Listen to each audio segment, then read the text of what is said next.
Dear students of class 4, Assalamu alaikum. I welcome you in this English class. And our today's topic is a poem by the name of Resting on the Bridge. So in this today's class we are going to read a poem. The name of the poem is Resting on the Bridge. And the person who has written this poem, or whom we call as the poet, is none other than William Wordsworth, a very famous English poet. A very famous English poet. He was a romantic poet. तो class fourth के प्यारे बच्चों, हमारा आज का topic जो है, हम आज की क्लास में एक पोइम पढ़ने जा रहे हैं, जिस पोइम का नाम जैसा कि आपके स्क्रीन पर दिख रहा है, रेस्टिंग ऑन द ब्रिज।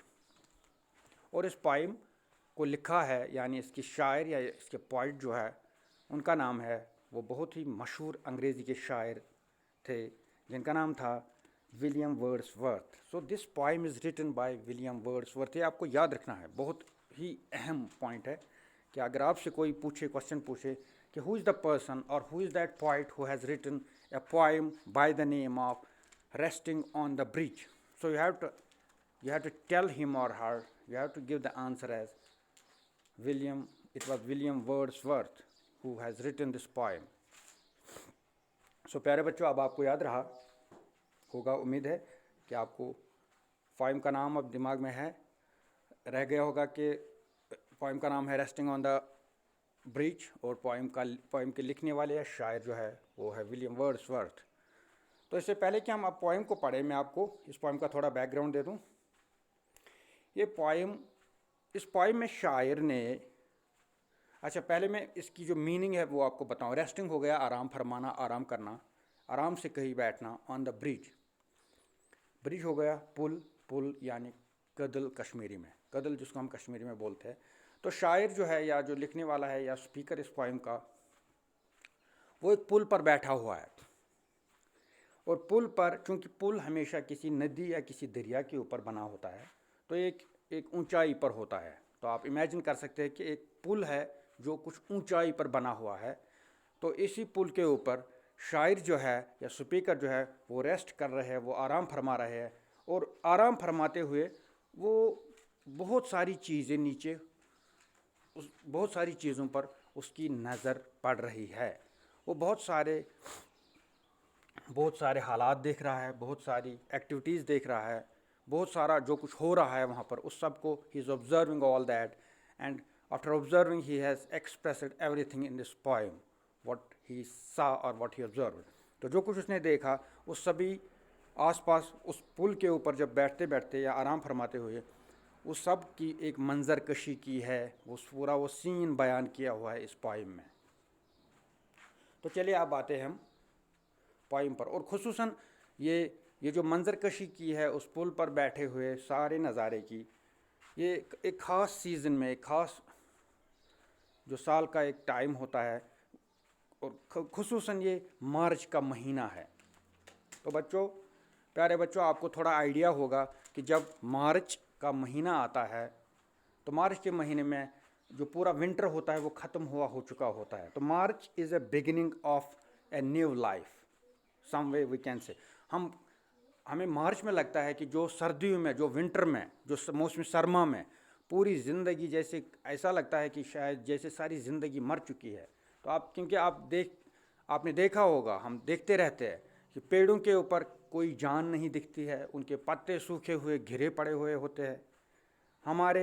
हमारी ज़मीन के ऊपर जो घास होता है, उसमें कोई ग्रीन कलर नहीं होता, उसमें कोई जान दिखती नहीं है। तो हर तरफ से आप देखते हैं, चाहे छोटे छोटे प्लांट्स हो, चाहे बड़े ट्रीज़ हो, उनमें कोई लाइफ नज़र नहीं आती है। इस तरह से आप नदी नालों में या दरिया जो होते हैं उनमें भी कोई इतनी जान हमें नज़र नहीं आती है, क्योंकि खाली हर तरफ से सुनो ही सुनो होती है, बर्फ़ ही बर्फ़ होती है। और उस बर्फ़ की वजह से जैसे लाइफ जो है, ज़िंदगी जो है वो रुक चुकी होती है या कहीं मर चुकी होती है। तो फिर क्या आता है, उसके बाद स्प्रिंग आता है मार्च में। तो मार्च में अगर आपको याद होगा, March it is the month of March when our schools even open, यहाँ पर कश्मीर में। तो हमारे स्कूल भी मार्च में ही खुलते हैं। तो ये भी एक इंडिकेशन है, ये भी एक लगता है कि एक ज़िंदगी की नई शुरुआत हो गई मार्च के महीने में। तो इस पोइम में भी हम देखेंगे कि शायर ने इन्हीं चीज़ों को बयान किया है कि ज़िंदगी जैसे अब चल रही है, चल पड़ी है। तो चलिए आते हैं सीधे अब पोइम पर। मैंने आपको थोड़ा सा बैकग्राउंड दे दिया, तो इसके बाद पोइम पर आएंगे सीधे। तो इसका मैं पढ़ूंगा। इसकी पहली जो लाइन है आप पढ़ सकते हैं मेरे साथ। The cock is crowing. अच्छा, आप से रिक्वेस्ट है कि आप अपनी टेक्स्ट बुक जो है उसको पेज नंबर 38 पर ओपन करें, उसको अपने सामने रखें जिस दौरान जिस बीच आप ये मेरा जो ये क्लास या ये वीडियो आप देख रहे होंगे। तो चलिए पढ़ते हैं अब। The cock is crowing, the stream is flowing, the small birds twitter. देखिए मार्च के महीने में क्या होता है, हमारे यहाँ भी बहुत सालों पहले वारिया वरी ब्रोंठ ये लकन घर घर कॉकड़। तो हमारे यहाँ भी मुर्गे मुर्गियाँ बहुत सारे चूज़े वूज़े होते थे। और मार्च के महीने में जैसे लगता था कि मार्च से पहले तो सर्दियाँ होती थी, बर्फ़ ही बर्फ़ होती थी हर तरफ से। तो चूँकि ये जितने सारे मुर्गे वर्गे होते थे ये सब इनको ज़्यादा अंदर ही रखा जाता था। तो the cock is crowing, the stream is flowing. अब जो मुर्गे है या कोई मुर्गा है ये ऊपर पुल से देख रहा है, इस कदल से देख रहा है, कश्मीरी में जिसको मैंने कदल बोला, कि ये जो कॉक है मुर्गा कहीं पर इसकी नज़र में आ रहा है कि वो क्रोइंग कर रहा है, वो आवाज़ दे रहा है, जैसे क्रुक क्रुक कर रहा है, मुर्गे की आवाज़ आ रही है। द स्ट्रीम इज़ फ्लोइंग, और इसको ऊपर से दिख रहा है कि एक नदी भी, नदी का पानी उसमें चल रहा है, बह रहा है। तो नदी बह रही है। क्वालिश आप पकन कॉकड़न दिस बांग या कॉकड़न दिस आवाज़। तो उसके बाद द स्मॉल बर्ड्स ट्विटर, बहुत सारे छोटे छोटे जानवर भी इस स्प्रिंग में, इस मार्च के महीने में दिखते हैं। वो पेड़ों पर होते हैं, वो अब अपनी बोली जो है शुरू करना, वो बोलना शुरू कर देते हैं।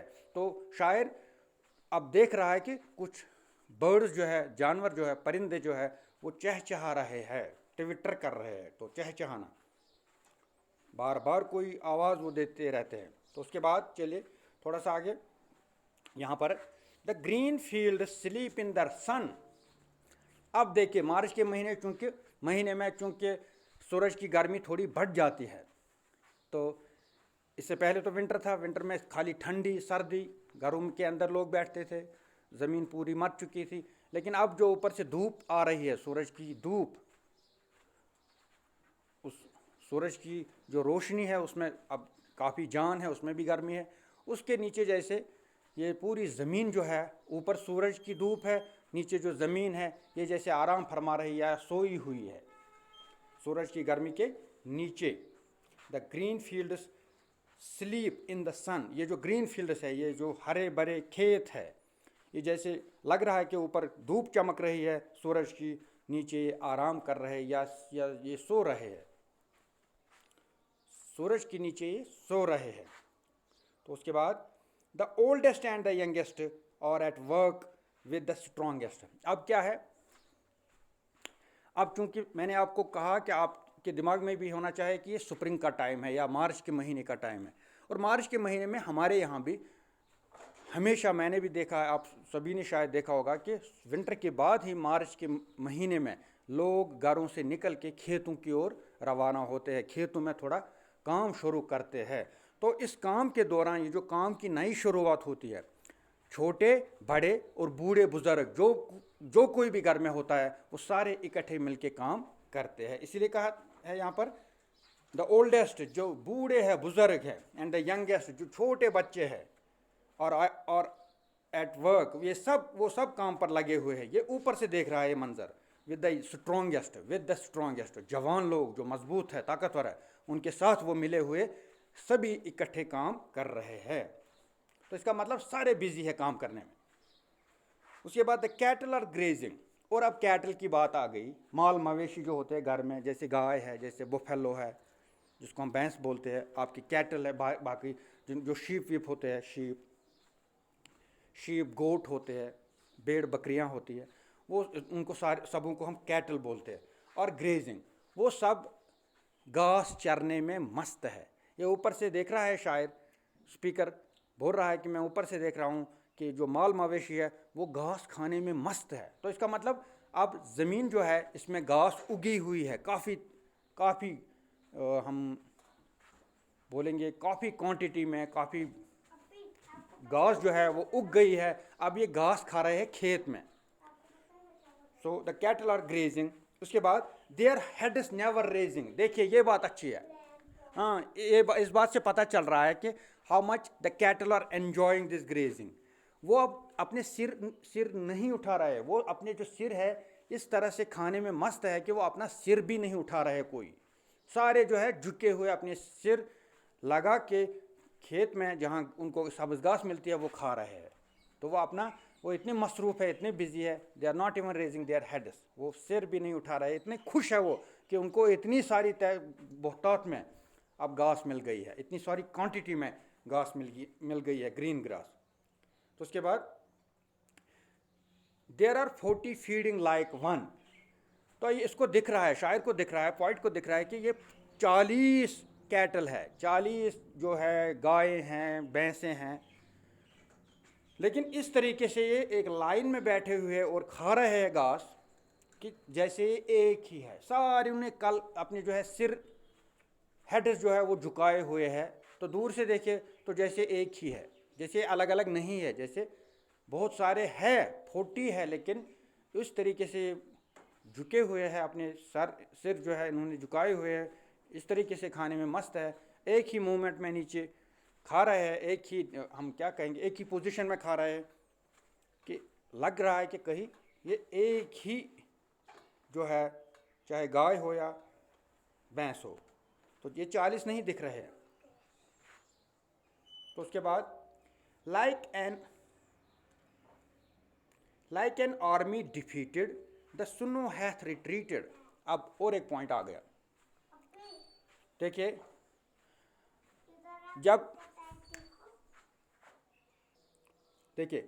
Like an army defeated the सुनो हैथ रिट्रीटेड। ये जो सुनो की बात आ गई, बर्फ़ की बात आ गई, शायद कह रहा है कि ये जो बर्फ़ थी जो विंटर में गिरी हुई थी, दिसंबर, जनवरी और फरवरी के महीने में जो बर्फ़ गिरी थी, वो पूरे खेतों में या फील्ड्स में जो मैदानों में जो गिरी थी, वो अब जैसे रिट्रीट कर रही है, पीछे भाग रही है, पीछे ख़त्म मेल्ट होके वो पिघल रही है, पिघलते पिघलते पिघलते अब खाली वो पहाड़ों के ऊपर रह गई है कुछ। इसका मतलब जैसे मैदानों में आ गई थी ये बर्फ़, तो मैदानों में फील्ड्स में गिरी हुई थी, लेकिन अब पिघलते पिघलते ये पीछे चली गई। अब जो बची कुची है वो खाली पहाड़ों के ऊपर है। इसका मतलब अब इसने शायर कह रहा है कि जैसे कोई आर्मी आई थी मैदानों में, वो आर्मी जैसे हार गई, अब पीछे चलते गई। जब कोई जंग होती है दो कंट्रीज़ के दरमियान या दो आर्मीज़ के दरमियान, तो जो कंट्री या जो आर्मी हारती है, जो डिफीट खाती है, जिसको हार होती है, वो पीछे चलती है, वो पीछे रिट्रीट करती है, उसको पीछे भागने को रिट्रीट बोलते हैं। तो ये बर्फ़ जो मैदानों में गिरी थी अब ये रिट्रीट कर गई, वापस चलती गई। अब ये खाली पहाड़ों के ऊपर बची कुची है वहाँ। तो चलिए, लाइक एन आर्मी डिफीटेड, ये तो आपने समझा। द सुनो हैथ रिट्रीटेड, तो सुनो ये जो बर्फ़ है ये अब वापस चली गई है मैदानों में से। जैसे कि कोई आर्मी जो मैदान में आई थी, पहले कब्ज़ा की हुई थी, अब उसको हार हुई है, तो हार होते होते अब वापस चली गई है। अब कहाँ पर है? And now doth fare ill on the top of the bare hill. अब ये बर्फ़ जो है सुकड़ते सुकड़ते एक हिल, एक छोटी पहाड़ी जो होती है उसको हिल बोलते हैं, बड़े पहाड़ को माउंटेन बोलते हैं। तो उस पहाड़ी के ऊपर उसके टॉप पर जो कि बेयर हिल है, बेयर यानी नंगी पहाड़ी, उसके ऊपर कोई दरख्त नहीं, कोई पेड़ नहीं, तो वहाँ पर सुकड़ते सुकड़ते अब रह गई है बर्फ़। तो इसका मतलब मैदान अब पूरे ग्रीन लग रहे हैं क्योंकि स्प्रिंग का टाइम है। तो उसके बाद चलिए,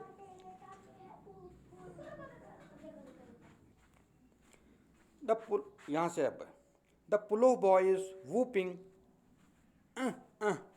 the plough boy is whooping, there is joy, यहाँ पर है there is joy in the mountains there is life in the fountains. अब इसको शायर को जो है ऊपर से दिख रहा है कि एक प्लो बॉय है, जो हल जोतने वाला लड़का है, जो एनिमल्स से काम ले रहा है और ज़मीन को जोत रहा है, हल जोत रहा है। वो क्या कर रहा है, वो शाउटिंग कर रहा है, वो आवाज़ दे रहा है, कर रहा है, वो खुश है, वो बहुत खुश है। There is joy in the mountains, mountains में, पहाड़ों में काफ़ी खुशी है। तो there is joy in the mountains, पहाड़ों पर खुशी है, क्योंकि मैंने जैसे कि इतनी बार कहा कि पहाड़ों पर भी जैसे रौनक आ रही है, वापस आ रही है ज़िंदगी। There is life in the fountains, तो फाउंटेन्स जहाँ पर भी कहीं फंवारे हैं तो उनमें पानी अब निकल रहा है, उनमें उन शायद विंटर के दौरान, सर्दियों के दौरान, सरमा के दौरान उनमें पानी नहीं चल रहा था। अब फाउंटेन्स यानी फंवारे, जहाँ कहीं पर भी फंवारे हैं उन सब फंवारों में फिर से पानी निकल रहा है, तो उनमें भी अब जान वापस आ गई है। तो चलिए आगे, आगे है यहाँ पर अगर आप देख पा रहे हैं, स्मॉल क्लाउड्स आर सेलिंग। अब जो क्लाउड्स है, बादल है, ये बादल अब चल रहे हैं, वो सेलिंग कर रहे हैं, वो तैर रहे हैं ऊपर स्काई में, आसमान में, क्योंकि अब वो भाग रहे हैं, क्योंकि अब एक नया मौसम, नया